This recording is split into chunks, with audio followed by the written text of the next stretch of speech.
But before I go ahead and keep going on and on, we definitely have some beautiful and intelligent and profound female energy in the building. The one and only K Boogie. How you doing this wonderful evening? Hey, peace, peace, peace. K Boogie on the mic. What's good, Houston? Yes. So how do you feel about the current events that are going on, or where's your state of mind at? Share with the audience a few of your thoughts. Well, personally, I'm doing well. I haven't paid attention. I did see something happened in Milwaukee, so I'll be interested in, the commentary on that. But outside of that, I'm in my own zone, so. Yeah, I don't know. Again, there's not enough words in the English language to describe this brother, but he is truly a prince and a prince of Pan-Africanism, and he made it popular for folk to run around and say they're unapologetically African. How you doing, Dr. Umar, my brother, our brother? What's going on? Peace, King. Peace and love, my brother. Thanks for having me on the show. Shout out to H-Town. Can't wait to get back there next month. Yes, man. I'm glad you said that because you will be in the building September 11th. That's 9/11, 9/11. It's a state of emergency. Can you speak to why you've decided to come on that day being a very powerful and profound and indelible mark upon the consciousness of America, and not only Americans, but the world in general. So can you speak to why you chose that day of all days to come through and bless us with your wonderful information?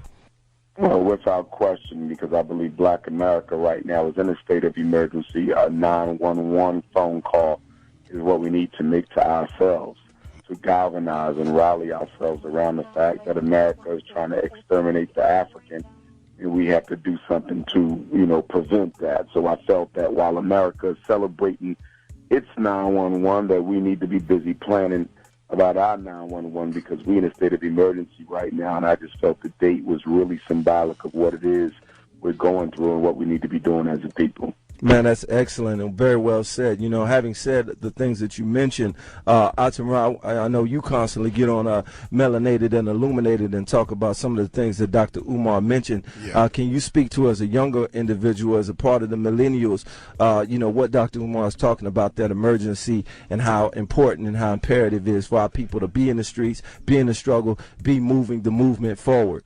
Absolutely. Well, man, peace and blessings to Dr. Umar. Look forward to, having your energy come back down here. Yeah, absolutely. We believe in being proactive, but, not only just getting out there, and, getting destroyed, we also want to be efficient with our work. And, we also want to be, anybody that's going to be out there on the front line, you have to be able to think logically. And so, that's why several of our solutions that we came up with was, you already know about our community cleanups, where we get out there and we get active and we actively engage the community to where, they see the benefit of having clean streets and, also let them know that we haven't forgot them and that they aren't by themselves. Excellent, man. Appreciate that. And we'll continue to keep those points going. Dr. Umar, I wanted to ask you a question as far as, individuals in the communities like Atamra and the wonderful work that they're doing with the community cleanup, and he'll be letting us know exactly when the next one is, so those who would like to participate can definitely join in. And it was a profound experience the last time. But Doc, I want to ask you, as someone who goes all around the country, someone who sees, communities, good and small, bad and big, what do you see that's working on the ground level that the community members maybe here in Houston and all those listening abroad, because we have tons and tons of listeners tonight anticipating this wonderful conversation and dialogue we're experiencing, participating in. What are some ideas that you've seen, and what are some activities you've seen personally that are working and that are manifesting in our communities? Well, I would say probably Kansas City has had one of the more notable levels of unity taking place amongst the different organizations in that city. They have achieved a situation where whenever an organization is hosting an event, the other organizations will not compete with that organization, and they will also support the event by sending at least 2 members, I believe it is, to that particular organization's event. And so for me, I think that was very notable because I don't really see that in other cities that I visit, not only in America but across the world. I don't really see that level of operational unity where other organizations agree not to compete with each other and to also support the event by sending this membership. So shout out to Kansas City, Kansas, and Kansas City, Missouri, for taking the lead and showing that level of respect for each other's organization. I'm glad you said that, because the brothers at Black Entertainment do exactly that. They work together operationally, and they deal with other organizations, and they've actually come together and work with melanated organizations as well. Andrew, can you speak to how important it is what Brother Umar, Dr. Umar, just talked about being cooperative and being collaborative and collective in your operations and in your strategic and logical planning? Well, in the world that we live in today, it's just absolutely important that we work, that we have a collective effort and come together and have an agenda that's for us and by us. So that's definitely at the top of the list of things that we should all be doing. Thank you. Excellent point. Mark, can you speak to that as someone who works with other black businesses and other entrepreneurs and is beginning to collectivize and work in a unified and collaborative manner? Well, it's mostly about confidence, We need the confidence to stand up on our own 2 feet, and even though I say 2 feet, we are many, but you can't do it by yourself, You need the support of your brothers and sisters, because every other race is doing this, The Chinese man, him have him Chinese shop down the road, and he's employing his brothers and sisters, and him call them brothers and sisters. But y'all understand what I'm saying, Yeah, we understand. Right. Dr. Umar, can you speak to why it's so difficult for melanated folk, black folk, to work together, to respect each other? One of the films that really sticks out in my mind is Reservoir Dogs, and there was 2 white guys fighting, and another white guy was telling him to stop fighting, and he was using all expletives, and they weren't listening to him. They were becoming more anger and more rage and more ravishing of each other, becoming more violent, and then he yelled out, "You guys are acting like a bunch of niggas." And immediately those 2 white guys stopped, and they began to be civil. And what Quentin Tarantino did in explaining and expounding upon that experience was left an indelible mark upon me. Is what he was saying is that the only people on the planet that fight each other for fruitless and frivolous things are niggas. Can you speak to why we do that and how we can overcome those things? Well, one of the things we have to understand was that during slavery and colonialism, one of the ways that the oppressor controlled the oppressed community was through manipulation of conflict.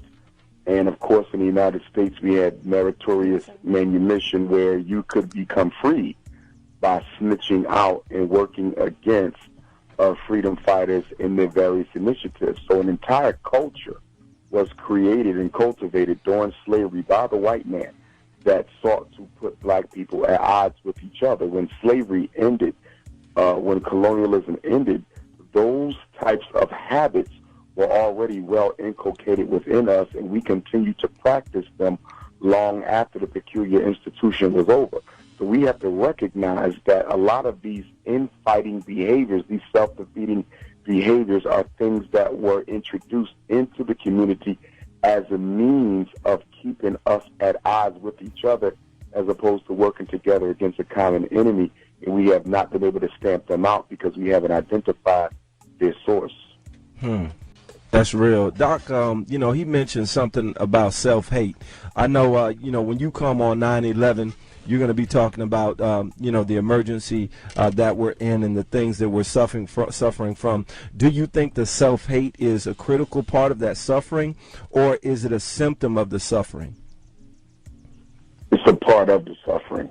And the self-hatred, is so entrenched in us and so normalized within our community that it's hard to even identify that it exists, because it has been so constant over time that we often overlook it and fail to recognize the role that it continues to play. But you have to add to that self-hatred the fact that it gets intensified by the castration of the black male's ego, which is to say the reason black men are often at odds with each other, whether it's in the conscious community debating ideology, whether it's on the corner fighting over turf, or whether it's between, 2 schoolboys who are simply competing with each other for the most expensive brand name clothing. We have to recognize that because we have not been allowed to be men in American society, the black man has never been allowed to really flex his muscle, to show his masculinity. whenever he tries to do so, he's perceived to be a threat. And as a consequence, he's rapidly taken out of here, murdered even. And so because of that, there's a frustration and a pain and a hurt that resides deep, within the reservoir of black men's consciousness. And we are often fighting one another because we feel that the only way we can express our masculinity is by keeping another black man down. Man, you just said it's a mouthful right there, my brother. Brother Andrew, as he said, keeping a brother down, your organization has been lifting brothers up. Can you speak to why that's important to your organization? And you speak to some of the measures such as showing hidden colors and doing some of the events and bring up the events that you're doing soon coming to this city. Can you talk about why that's important, as Dr. Umar said, bringing brothers up?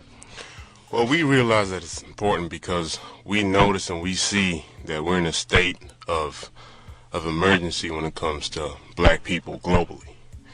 So with Melanoid Vibes and Blacks Entertainment, what we seek to do is to bridge a disconnect between the African diaspora and bring them together, help us network together, build together, because that's the only way we're going to get up out of this. That's real. Go ahead, Atamar, you want to say something? Oh yeah, no, I was absolutely going to, agree with the brother, and it's always inspirational to see, the next generation get out there and ready to, pick up the torch, right? And and go there, and then because that's the disconnect, it became real for me when I started seeing, the mental generational poverty passed on to, people that are, half my age, right? And so then, like Brother Umar said, that's when you realize how deep it really is.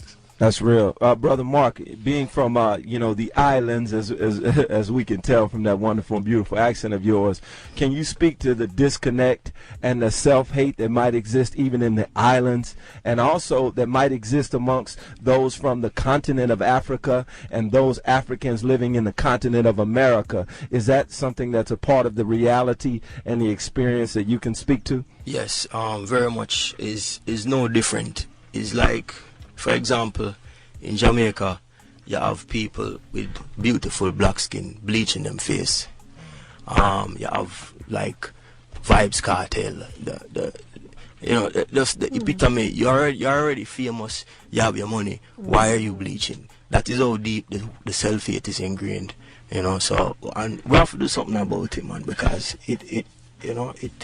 Yeah, I'm glad you said we have to do something about it. Dr. Umar, what's something that we can focus on specifically to begin to fight or counteract some of the self-hate and the destructiveness brought about from the white man and brought about from even our own, so-called entertainers and leaders and so-called professionals who think that white is right and black is evil?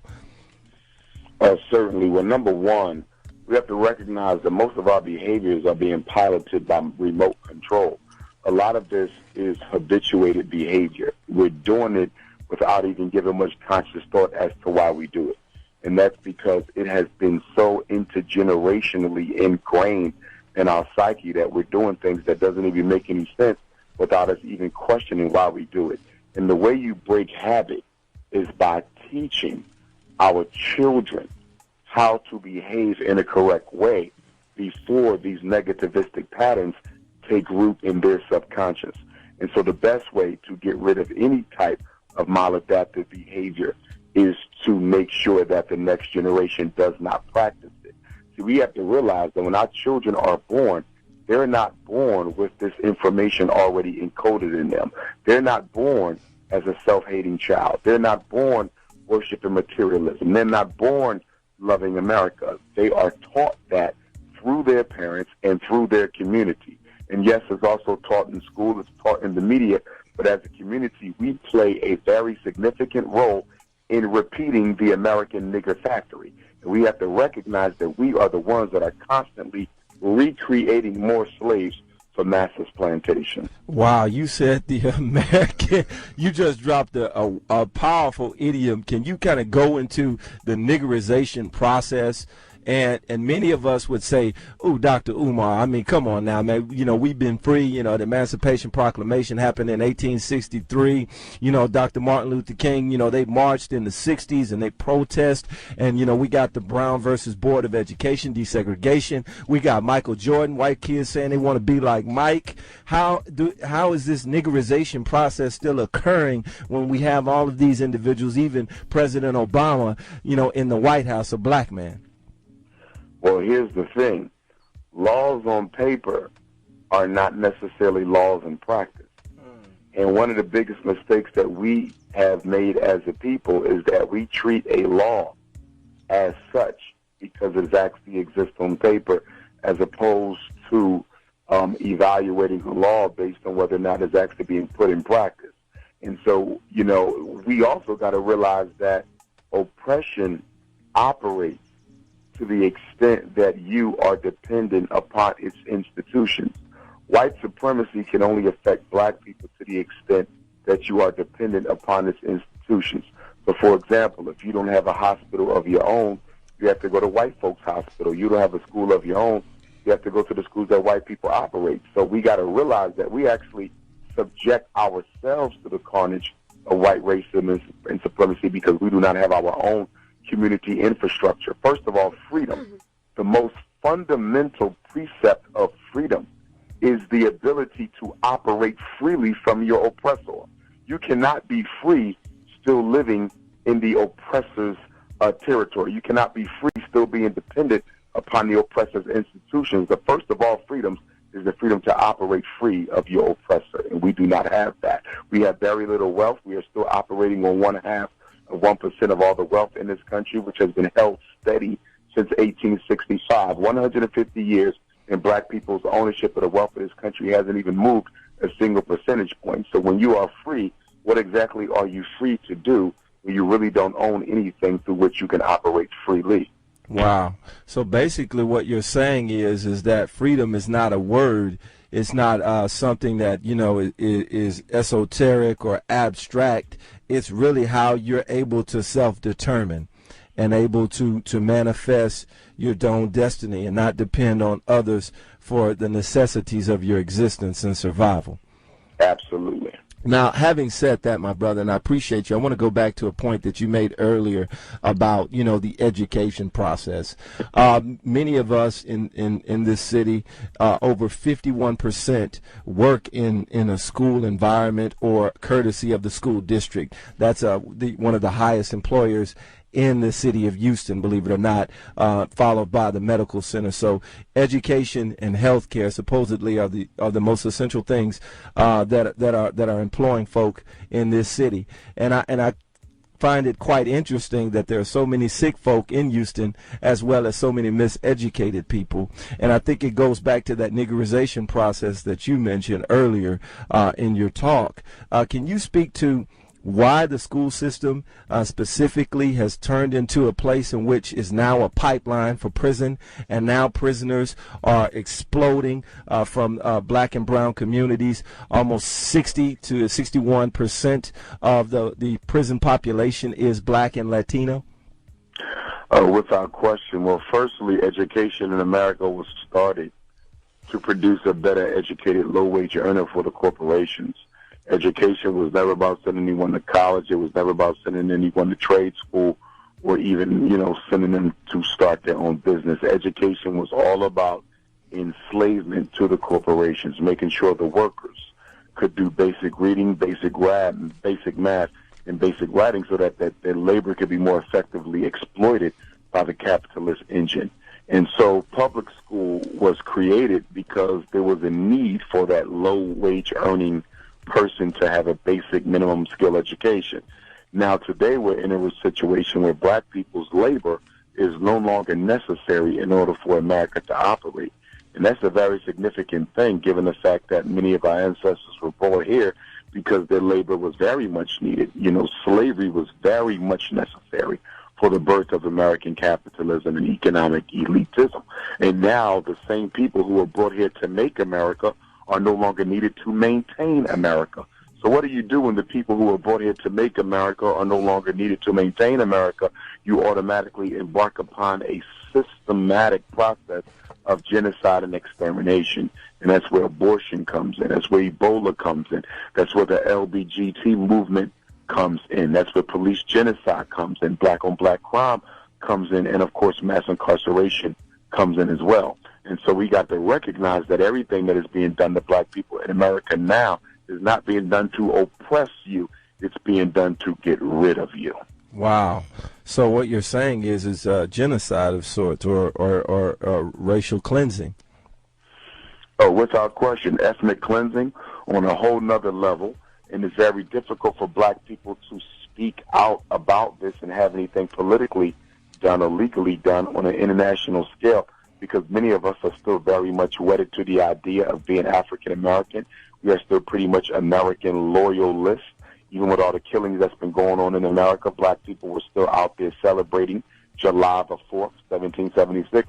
So psychologically, we are very much dependent on the white man. Psychologically, we very much identify with the white man. And it's going to be very difficult to fight oppression when you sympathize with the oppressor. Well said. Now, according to a Pew Research poll that was taken, it says that 61% or 6 out of 10 blacks say race relations are generally bad and actually have gotten worse since the election of President Barack Obama. Now, I know, brother, you have been a definite crier and speaker of, your opposition toward black people so foolishly putting all their hopes and praise into one man, and especially that man being Barack Obama. Can you speak to why now there's so much angst in the black community regarding the presidency of Barack Hussein Obama? Well, that's because black people are disappointed. They actually believed in Barack Obama. I don't know why. There was no evidence whatsoever that would suggest that he would do anything for black people. He never did anything for black people in Chicago. That whole community organizer facade was nothing but a propaganda campaign to give the appearance that there was a grassroots black man who was being chosen to be president of the United States. Obama is anything but grassroots. He was made by the Trilaterals. He was made by Zbigniew Brzezinski. He was made by the Bilderbergs. There's nothing about pull yourself up from your bootstraps about Barack Obama whatsoever. So black people foolishly, ridiculously, and immaturely put their hopes into a man without any type of concessions from him before they decided to marry their vote to his cause.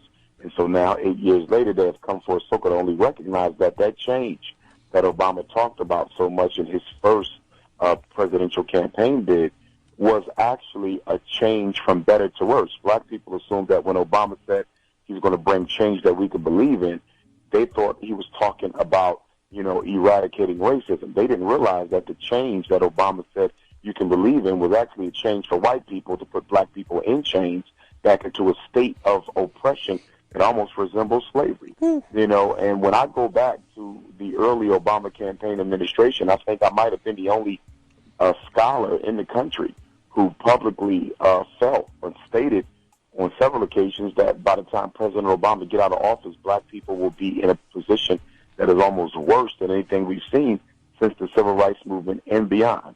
Most other scholars were very reluctant to express the fact that President Obama was nothing but a Greek bearing gifts, nothing but an iron fist, tucked within a velvet glove. The reason he was made President of the United States, 2 reasons. One was to re-exploit Africa's resources through AFRICOM. And the domestic mandate for President Obama was to brainwash black people, put them at bay, and pacify them long enough for the American social order to take all the rights that our ancestors fought for and give them to gays, Latinos, and white women.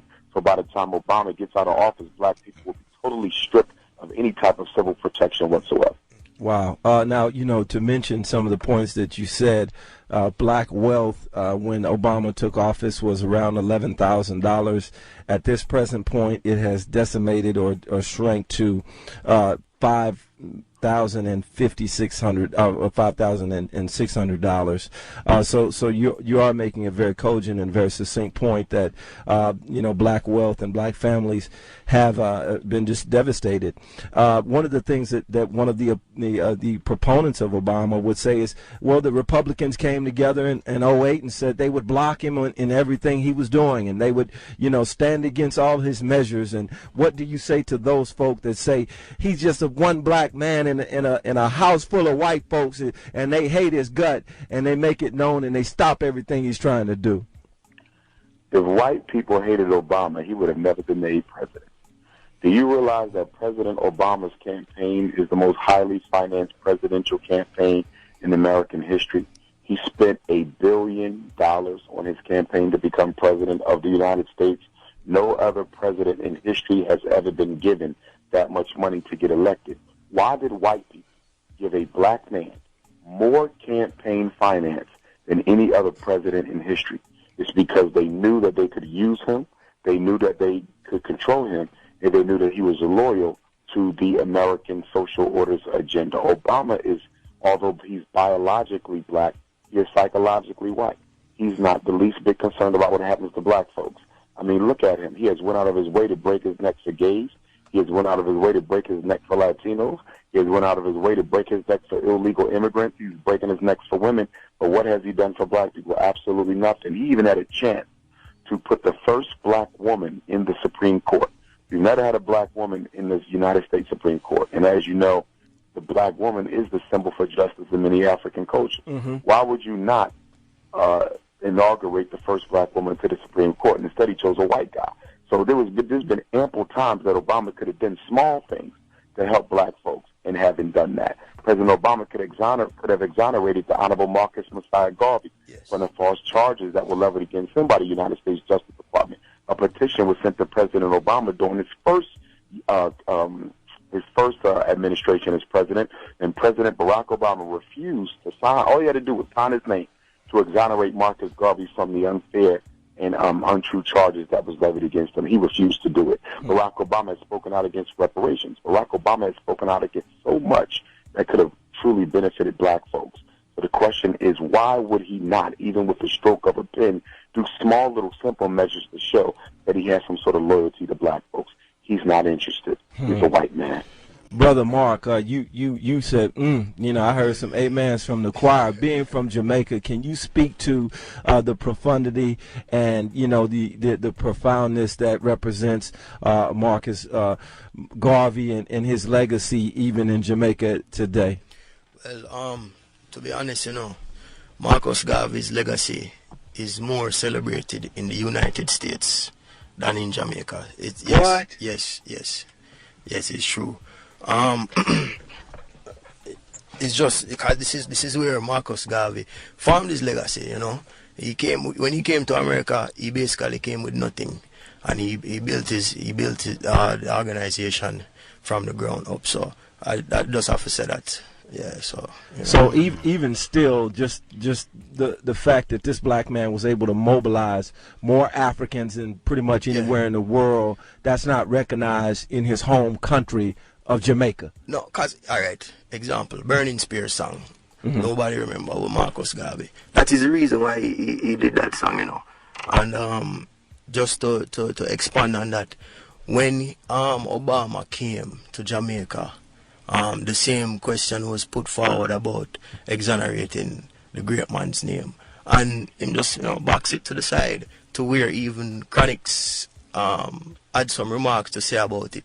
And the public, they jump on Chronics like Chronics is the devil incarnate. So it's really funny when you think about it. And I'm glad he said that because, Obama has been protected. And Dr. Umar, I want to bring up a point that you mentioned about biologically being black, but the psychology of being white. Yes. And many of our listeners suffer from that same white-itis, and those of us, who are fighting, to waken them up, what can we do to explain that this is a serious sickness and it's an epidemic that is affecting so many melanated people across the planet?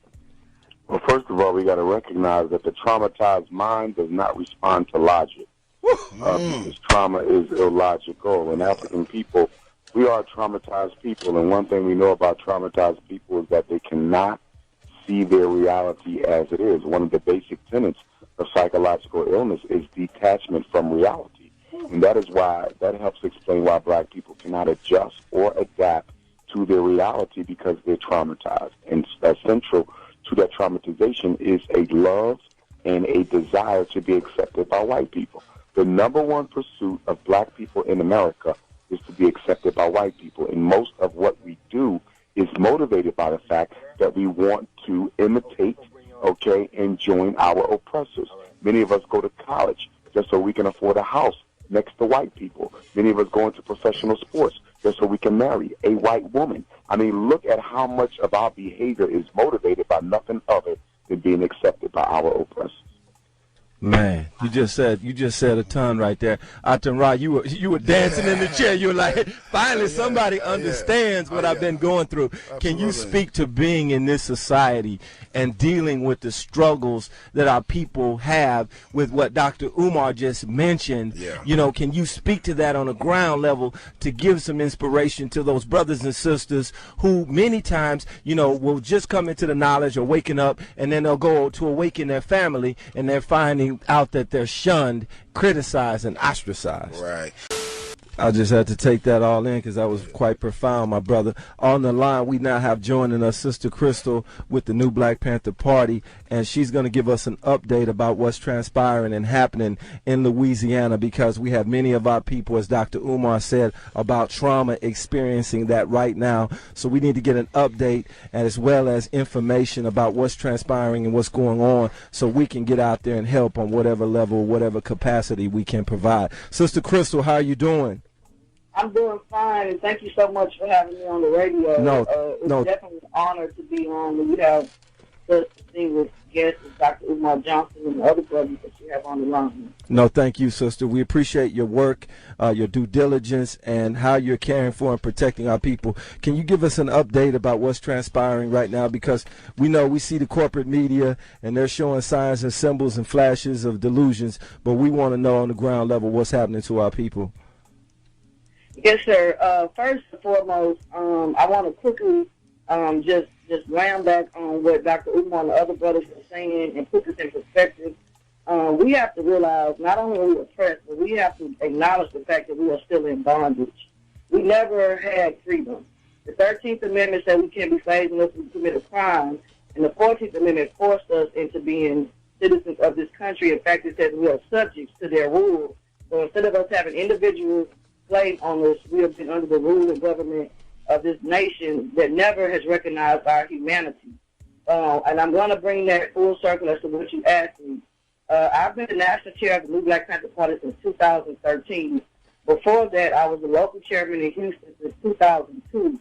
And out of the 10-point platform, we have spent days upon days constantly dealing with police brutality, which we put in the proper context as ethnic cleansing and genocide that is being executed on the part of the state by the police department, being sanctioned by the state and ignored by the federal government, because they are well aware of the level of abuse of humanity, human rights violations, civil rights violations, and actual criminal activity that's been taking place on our people by the state. The police also, from chattel slavery, were and are the slave catchers, and they were also the people who kept fear on the plantation. And this is what they're doing now. When I first came into the party in 2002, we probably had a bad police brutality case maybe once a year, every 6 months.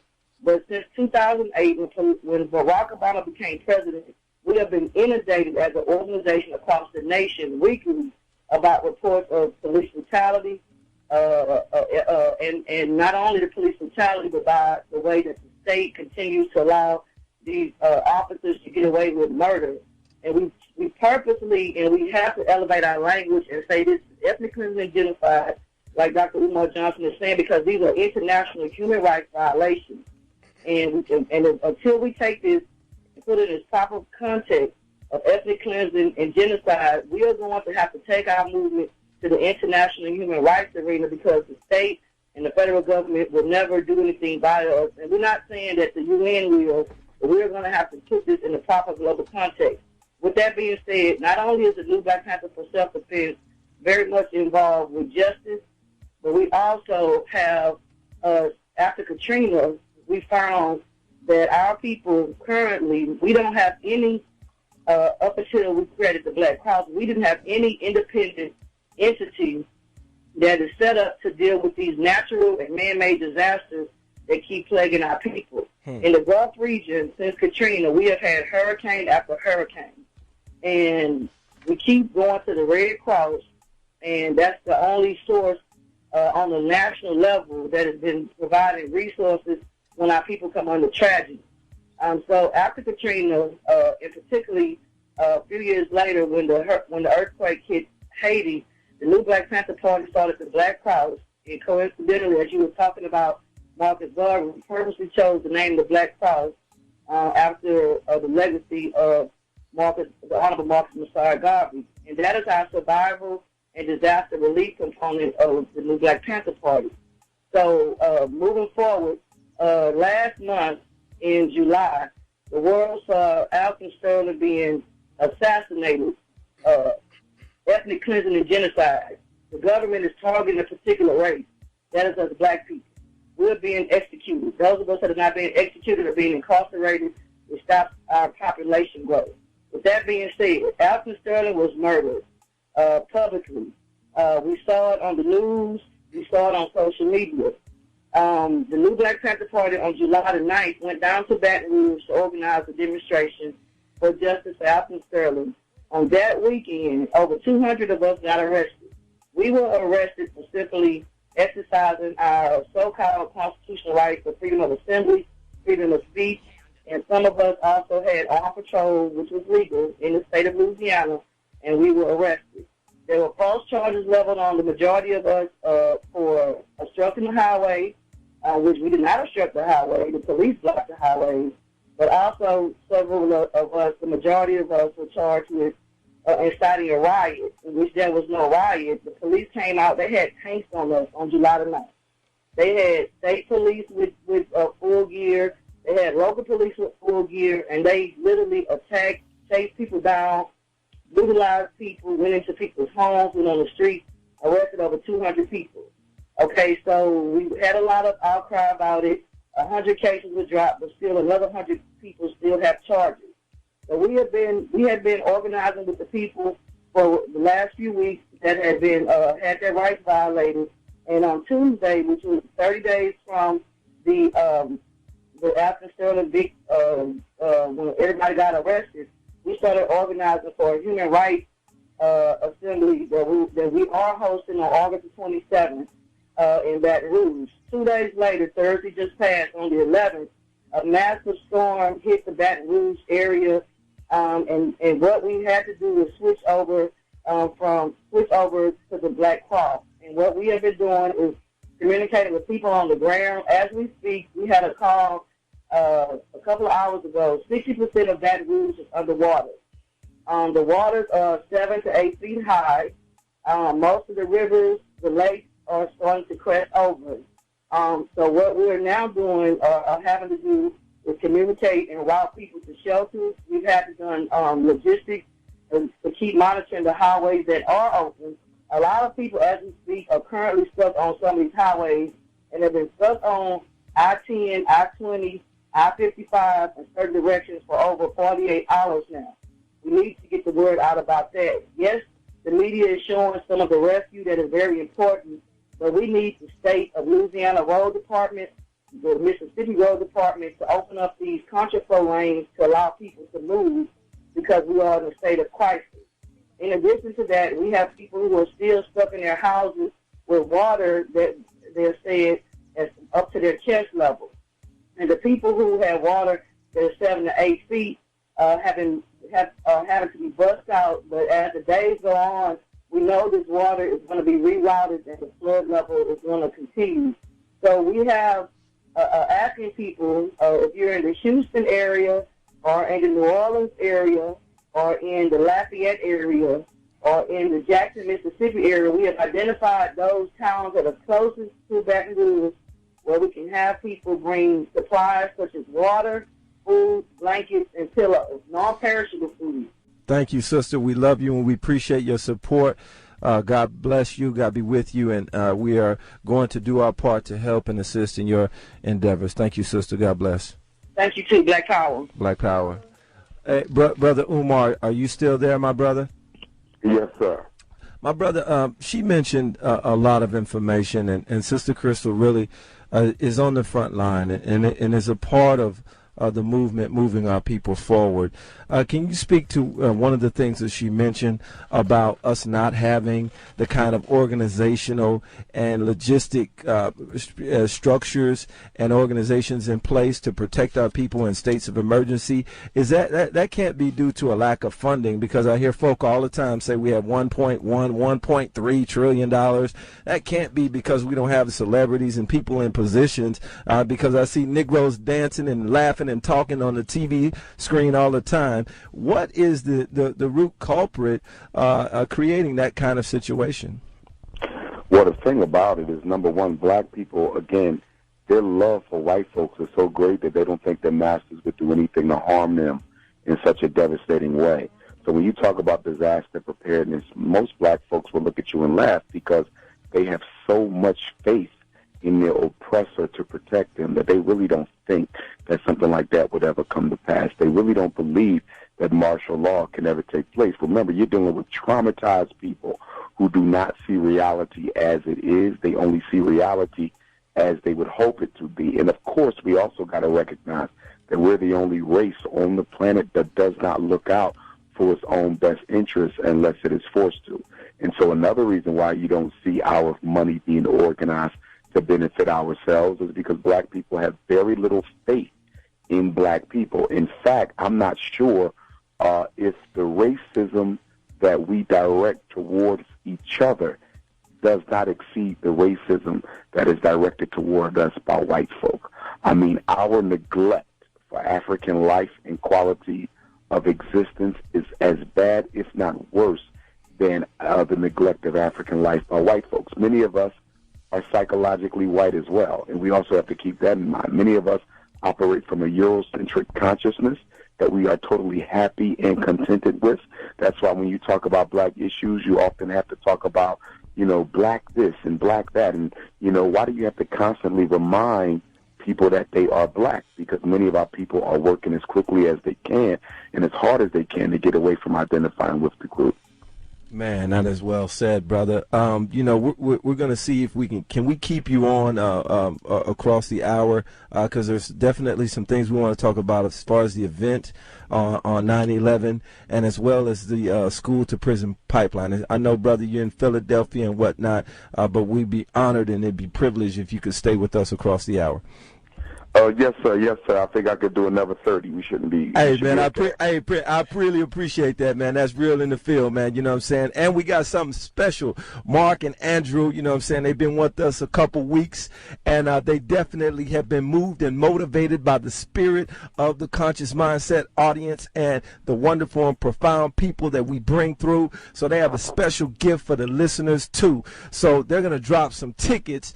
Am I right, Andrew? Am I right, Mark? Yeah, that's correct. Yeah, we got Dr. Moot coming on September the 3rd, and we have your friend Dr. Umar David Banner coming on the 4th to the Shrine of the Black Madonna, and you coming on the 11th. So people better get ready. September's going down, and they got some tickets for the town, and we'll be giving them out on the other side of the hour. But Atim Rod, you want to say something before we close out for the hour, my brother? I'm just happy, man. You know what I'm saying? We just got to keep it moving, man. Cool. Andrew, let the people know what they're going to have to do to get those tickets, man. Well, call into the show and let people know why you want to come out to the Revolution Weekend, September 3rd and 4th. You see, he trying to make me work hard. The phone line's about to light up. But go ahead, call 713-526-5738. Again, that's 713-526-KPFT. If you'd like to have a seat for free, either seeing Moot or David Banner, and that's something that's going to transpire September 3rd, September 4th, and we cannot forget about Dr. Umar on September 11th, so you might as well do some overtime this week, you know what I'm saying, do some extra babysitting, you know what I'm saying, save yourself some bread, because September is going to be must-see TV, and it won't be on YouTube, it'll be right at the Black Shrine of the Madonna, where it's going down, where black people are comfortable with black people, and definitely okay okay with being unapologetically African. And Brother Umar, before we close out for the hour, man, I just want to say thank you for being a profound and powerful brother. You know what I'm saying? First and foremost, it's a lot of haters out there that want to say this and want to say that about you, want to say you a hater, you hate homosexuals, you know what I'm saying, you steal money and all this, all that bull crap. But the fact of the matter is you stand up for our people, and I love you, brother. I want you to have the final words before we go to this song honoring our brother. Oh, no doubt. Well, I just want to say I'm looking forward to coming down to Houston. In addition to the lecture on 911, that morning will be a for sisters only breakfast at the Shrine of the Black Madonna as well. So we want the sisters to know that I will be doing a for sisters only relationships and dating breakfast. And also on the 9th and 10th in Texas City, we will be hosting our training regional conference for the National Independent Black Parent Association. So anyone who wants to come out and help organize the National Independent Black Parent Association to help us fight and protect our children as well as our parents, then please, please, please join us for that as well. Man, you just dropped the bomb. Hey, you a bad man, Umar. Hey, I know you got that smooth, Barry White voice, but you're a bad man. You just said we're going to have a luncheon for the sisters to talk about relationships and so they can get their man right for the rest of 2016. Oh, man, that is beautiful, man. We definitely got to talk more about that when we come back on the 10 o'clock side of the hour. You know what I'm saying? The power hour, and we definitely going to bring it to you. But before we do, we got to honor our brother. As our brother said earlier, you know what I'm saying, burning the spear. We're going to bring it to you. You don't have to wait no more. Come back. Make sure you listen in. Second, we do Andrew and Mark. I'm happy to announce to you we do have two wonderful, beautiful, melanated individuals who won those tickets. You can keep calling. We might give you an extra one, you know what I'm saying, if you sound cool and you represent the show. But we do want to shout out. Yeah, it's really interesting. I'm telling you, Dr. Umar, you're a special man. You know, brought some profound and powerful energy, because we had one sister that called and her last name was White, and we had another sister that called and her last name was Black. You know what I'm saying? So we got White and Black in the building that will be winning those two tickets to see either Dr. Moot or our brother David Banner. And Dr. Umar, just, you know, using that as a segue into the next portion of the conversation, I do want to honor you because you are one of the most requested and well-known speakers and lecturers going across the country and the diaspora for that matter. And one of the subjects that you just break down and do exemplary work explaining is the school to prison pipeline. Can you speak to that as we get ready here in this city to open the hallowed halls of education in a couple weeks? Can you speak to what parents need to do to prepare their children and hold their schools and those hallowed halls accountable to making sure that their children are educated even in the belly of the beast? Yes, sir. Well, for starters, I would say that I'm hoping that many of your parents who are listening to tonight's program actually consider coming out to help be an organizer and a leader in one of the National Independent Black Parent Association chapters down in Texas. I mean, I think it would be a crime for us to come to Texas to host the second training conference for the association and not have people from Texas participate. We need chapters in Houston. We need them in Dallas. We need them in Texas City. We need them in Galveston. We need them all over that place. And there's going to be 7 committees within the Parent Association. There will be a committee that deals with special ed, another committee that deals with school discipline, another committee that deals with policy, a committee that deals with support, a committee that deals with school finance, another for homeschooling, and another for parent advocacy. So number one, they need to get involved with the Parent Association because this will be the first, and from what I understand, it's the only National Black Parent Association committed to helping our parents fight to protect their children from academic abuse and systematic educational racism. Now, as it relates to the school to prison pipeline, we have to keep in mind that the school deliberately seeks to miseducate black children to make sure that those children are never in a position to rival white children for political economic control of this society. So the schools are not broken. The schools are doing exactly what the schools are supposed to do, and that is to keep black kids from competing with white kids. Well said. Peace, peace. This is K Boogie. How are you, Dr. Umar Johnson? Peace, Queen. Peace. So this is that part that's piqued my interest. So I have a question. When it comes to the homeschooling initiatives, when it comes to the taking our children out of the institutions and building our own.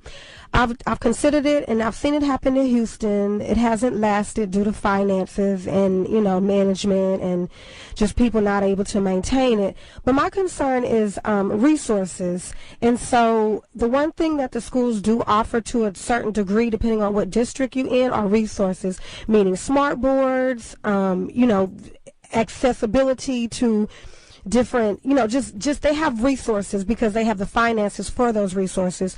So when we pull our children out of these schools, because what I see homeschools, but typically they don't have the books, or they don't have the resources that, they're missing when it comes to being able to compete and producing children who are able to compete with their enemies.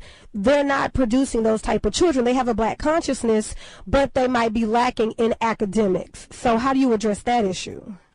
Well, number one, depending on the state in which you live, and of course you guys are in Texas, but generally speaking, depending on the state in which you live, the homeschool code varies from place to place. And in many states, probably most states, a homeschool child still can benefit from the resources of the school district. So if there's any programs that exist that a parent feels that their homeschool kid can benefit from, that are offered by the school district, they can still participate. In many of the same resources that you are mentioning, if a parent feels that they need those resources in order to properly meet their children's educational needs, yes, they can still benefit, just like homeschool kids can still participate in extracurricular activities. Right, so when you homeschool your child, you are not forbidden from accessing the school district's resources. You can continue to get those services. Wonderful. Thank you. Excellent. And you bring up an interesting point, Sister Keisha, I'm glad you did. Talking about, what we need to do to counteract the poison or the toxins that are being infiltrated or indoctrinated or inoculated in our children.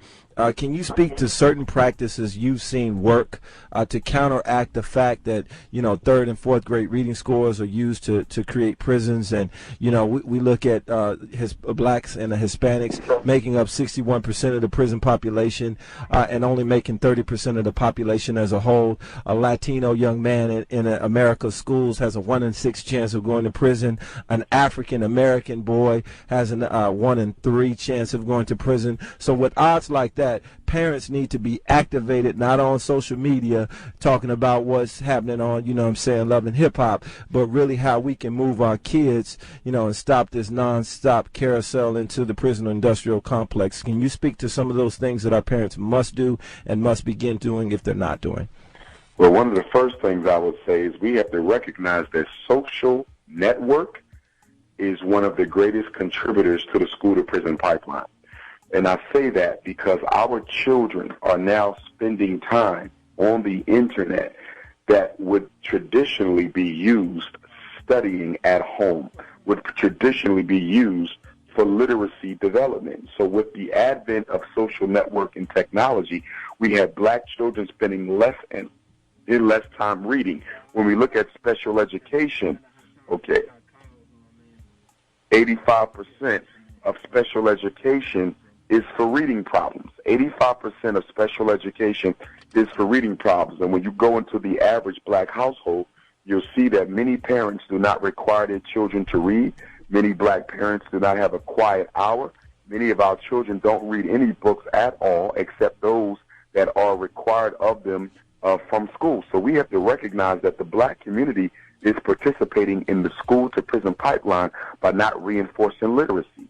We know that if the kid cannot read by the time they graduate 5th grade, there's a 75% chance that they will spend some of their adult time in prison. We know this, but yet and still black households are not filled with literacy. I'm a therapist. I go to homes and I conduct therapy. And rarely do I see a bookshelf, rarely do I see a dictionary, rarely do I see a thesaurus, rarely do I see a set of encyclopedias. So we got to look at the black parent and the black community as a purveyor of dysfunction and failure by not emphasizing literacy in our homes. I agree, and I want to add to that, I work with early education, and so along with once they get into the higher grades, it's literacy. The pre-literacy aspect of it is conversation. So I deal with children who come to me at 4 years old, 5 years old, and they cannot. Not only can they not hold a conversation, they can barely speak. And so I'm noticing that parents don't even talk to their children. They talk at their children. Go do this, stop doing that, boy, put that down. But as far as actually talking to their children and having communication, instead of putting them in front of the television, like you said, or putting them in front of a tablet that doesn't allow two-way conversations, when they come to me, we don't diagnose children per se, but the number one type of therapy that they receive is speech therapy. It's just basic speech, pronunciation. Parents don't correct their children when they mispronounce words, or the children are mumbling, or they're having one-word sentences, and parents aren't expecting their children to be able to have a full conversation, so the standard is lower. So when they come to me, people are looking at these children like they're special needs, and they're trying to track them already. And it's just as simple as, instead of talking to your children, instead of talking at your children, just talk to them. And so that's another type of parenting classes or parenting initiatives that need to occur. Yeah, Doc, I wanted to ask before we get out of here, what is the church's component? What are social organizations and community organizations? Are they culpable in this prison to pipeline occurrence? Because you mentioned parents are also purveyors of this madness and perpetrators of this nonsense, in which we have prisons popping up faster than educational environments. So can you speak to the church's culpability and lack of really creating the kind of paradigm to where our children are safe? Without question, and really quickly, because I got a message here, I just wanted to let folks know that if they need to get tickets for any of the 3 events, the Parent Association Conference, the For Sisters Only Relationships Breakfast, or the 9/11 Power Lecture at the Shrine, they can go to princeofpanafricanism.eventbrite.com. That's princeofpanafricanism.eventbrite.com. As it relates to the church, I think the black church has basically failed black children and the black community in general. It's ironic, I think, that so many of our teachers belong to churches, but very few churches have meaningful, long-term academic programs that support and reinforce literacy in the community. The church is doing almost nothing as it relates to fighting against the school-to-prison pipeline. And what school districts love to do is they love to build faith-based partnerships. Every school district has a faith-based partnership where they basically throw money at black churches to keep them silent in the school-to-prison pipeline operation. Our churches are being paid to stay out of the problem. Man, you just said a mouthful right there. Guys, we've almost come down to the wire, the last few moments. Starting out with Andrew, going to Mark, then Atumra, and then finishing out with the one, the only, the Pan-African Prince, profound brother, descendant of some profound brothers, so it's no other than Dr. Umar Johnson, So go ahead, Andrew, and get us cranked up. And that's excellent, man. He's doing a wonderful community cleanup on August the 27th. Am I correct with that? Yes, sir. Yellowstone Park, 11 to 1. We come Man, out that's there. beautiful. Please let people know how to get in contact with you personally, because we know some youngsters out there and some individuals with a whole lot of energy, a whole lot of testosterone or whatever they might need, to get in, get out, and do this thing. So please let people know how to get in contact with you. Absolutely, man. You can look me up on Facebook, Atumra, or you can contact me on my cell phone, 713-320-1803. Bam, bam, it goes down just like that. Dr. Umar, are you still there, my brother? Yes, sir, my brother. Man, I just want to say thank you for being patient. Thank you really for just, again, stepping out there, saying it unapologetically, representing it the way you do. And I'm asking, I'm begging, I'm pleading, I'm Johnny Gillen for our people to come on out on September 11th, and represent the right way. Let's fill up the building, Let's be in the stairs and the rafters, yelling and screaming, Dr. Umar Johnson! So, my brother, will you please close us out with a final thought, a profound way to let us know what we need to do tomorrow and there every day after to continue to build up our youth, strengthen our people, protect our women, and elevate to the righteous position that the Creator designed us to inhabit? Without question, I would just reduce it all to one quote, which which would be to say that until we hate white supremacy more than we hate each other, nothing will change in our community. Man, man, I'm telling you, hey, please let people know how they can get tickets to see you on 9/11, you know what I'm saying, and make sure we're in the building, folk. Yes, indeed. Yes, indeed. The National Independent Black Parent Association training will be in Texas City on September 9th and 10th, Friday and Saturday. And also the For Sisters Only breakfast will be at the Shrine of the Black Madonna Sunday morning from 8 to 12. And, of course, the main event, the 9/11 Power Lecture, will be from 5 to 8 at the Shrine of the Black Madonna. You can get your tickets for all 3 events or 2 events or 1 event at princeofpanafricanism.eventbrite.com. If you're interested in being an opening act, you can email me at drumarjohnson@yahoo.com. And if you're interested in being a vendor, you can also send an email as well. Excellent, my brother. And, you know, it's many activists in the community that have been asking me to ask you this, and they thought I was going to be scared to ask you. I ain't scared.